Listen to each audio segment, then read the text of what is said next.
Monty Hall, co-creator and host of Let's Make a Deal, dies at 96. Monty Hall, the genial host and co-creator of Let's Make a Deal, the game show on which contestants in outlandish costumes shriek and leap at the chance to see if they will win the big prize or the booby prize behind door number 3, died at his home in Beverly Hills, California, on Saturday. He was 96. A daughter, Joanna Gleason, confirmed his death. She said the cause was heart failure. Let's Make a Deal had its premiere in late 1963 and, with some interruptions, has been a television phenomenon ever since. When Mr. Hall first roamed among the audience members who filled the trading floor in an NBC studio in Burbank, California, there was nothing zany about them. They came to the show in the first week in suits and dresses, Mr. Hall told the Los Angeles Times in 2013. Within weeks, however, things had changed. By one account, the turning point came when a woman in the audience, vying for Mr. Hall's attention with hopes of being chosen as a contestant, wore a bizarre-looking hat. Continue reading the main story. Mr. Hall recalled it somewhat differently in 2013.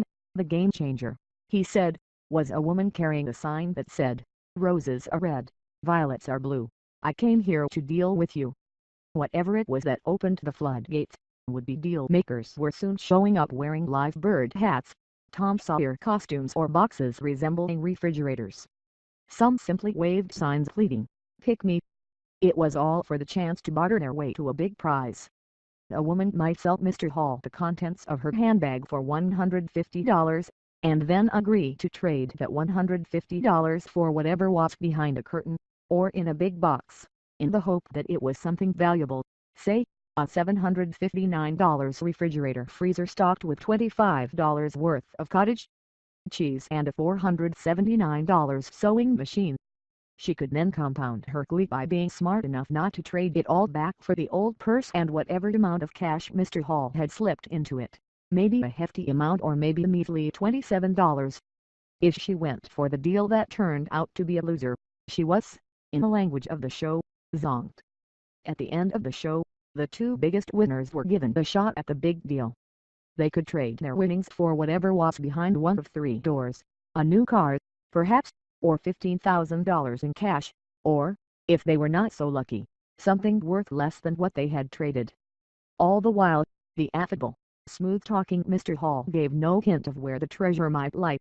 Monty had to be a very likable con man. He had to convince people to give up a bird in the hand for what's in the box. David Schwartz, the author, with Fred Wostbrook and Steve Ryan, of the Encyclopedia of TV Game Shows, said in an interview. Mr. Hall had other responsibilities, too, Mr. Schwartz added. He had to be a traffic cop, to get a decision out of the contestant without taking a long time. With his great ability to ad-lib, he knew how to keep the show moving. Mr. Hall kept Let's Make a Deal moving for most of almost 5,000 broadcasts on NBC, on ABC and in syndication. The show ended its original daytime run in 1976 on ABC. A concurrent syndicated nighttime version lasted until the next year. It occasionally resurfaced over the next decades and, after being off the air for a while, was revived in October 2009 on CBS, with Wayne Brady as host. That version is still on the air. Let's Make a Deal became such a pop culture phenomenon that it gave birth to a well-known brain twister in probability, called the Monty Hall problem. This thought experiment involves 3 doors, 2 goats and coveted prize, and leads to a counterintuitive solution.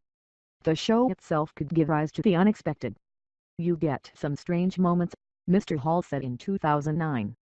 He recalled the day that a contestant was zonked when he chose a curtain behind which he had hoped was a car. "It was an elephant," Mr. Hall continued. "It freaked, ran backstage, down the ramp and out into the streets of LA. That's probably the wildest moment." Mr. Hall had his proud moments as well. In 1973 he received a start on the Hollywood Walk of Fame. In 1988, Mr. Hall, who was born in Canada, was named to the Order of Canada by that country's government in recognition of the millions he had raised for a host of charities.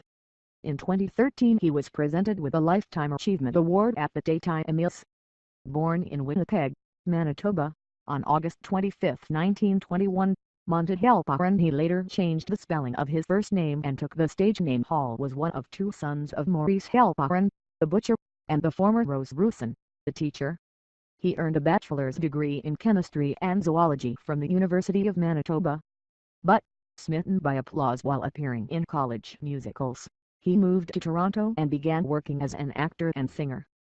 In 1955 he moved again, this time to New York, where he became a regular monitor, a mix of comedy, music, sports and news on NBC Radio.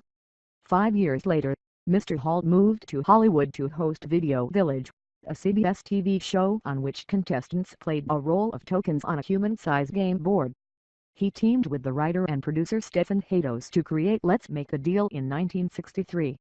Mr. Hall is survived by a show business family, 2 daughters, Joanna Gleason, a Tony Award-winning actress, and Sharon Hall, a television executive, the son, Richard, a producer who won an Emmy for The Amazing Race, a brother, Robert Hall, a lawyer, and 5 grandchildren. His wife of almost 70 years, the former Marilyn Plottle, an Emmy Award-winning television producer, died in June. Mr. Hall remained involved in Let's Make a Deal to the end, as an owner of the show and an occasional guest. Interviewed in 2013, he gave Mr. Brady, his successor as host, his seal of approval. "He's making it his show," he said. "He's learning the star of the show is the contestant, and to make them feel at home, make them feel like they came to your party.